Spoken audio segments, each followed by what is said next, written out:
కమ్మాగుందని తిన్నరు బురదా బట్టల రైతును చూసి దూరం ఉందని అన్నారు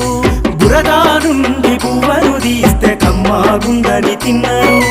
బురదా బట్టల రైతును చూసి దూరం ఉందని అన్నారు చెమటా చుక్కల సత్తువతోని పుడమి పురుడు పోసుకున్నది కంటి పాపల కావలిలోనే పంట రాసి నెలకొన్నది వందనాలు రైతన్న నీకు వందనాలన్నా నీ రెక్కాడకుంటే బుక్కెడు భూవే లేదన్నా వందనాలు రైతన్న నీకు వందనాలన్నా నీ రెక్కాడ